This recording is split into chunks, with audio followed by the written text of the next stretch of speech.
大家好，我是慧慧，给大家分享一道非常好吃又好看的年夜菜——满树云花。做法简单，色香味俱全。下面我们来一起看一下怎么做的吧。准备一大朵的金针菇，把根部给它切一下，从中间给它片一下，再切2刀，像这样的就可以了。往清水里面放入1勺食用盐，给它搅拌均匀。把金针菇放入里面清洗一下，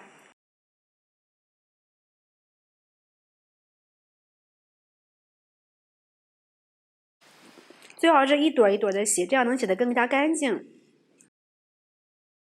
另准备一个大碗，放入2勺面粉，2勺淀粉，面粉和淀粉的比例是1比1，给它搅拌均匀。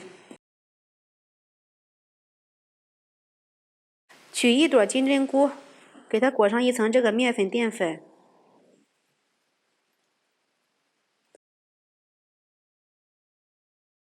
这样的就可以了。锅中倒入上的油，油温烧至70%热，把金针菇的头先朝下，把它们炸至分开，再都放进去。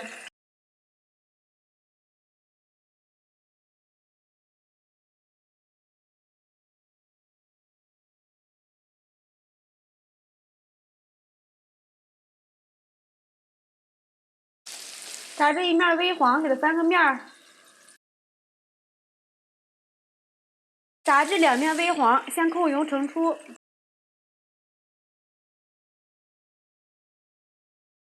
油温升高，再复炸一次。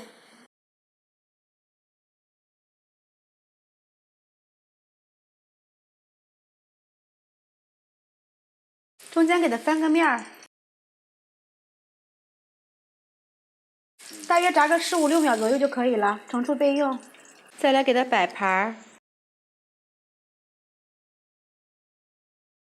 上面再撒一些孜然粉和椒盐面，这样吃起来更加的有味道。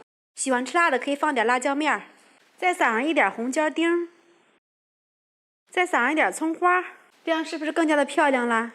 看着是不是像盛开的花朵一样？而且吃着也是非常的酥脆。这道菜非常的简单，而家人们都是特别的爱吃，而且上桌又非常的喜庆吉祥。喜欢的朋友们就赶紧试一下吧。喜欢慧慧的视频，记得点击关注转发哟，我会不断更新年夜菜谱。拜拜。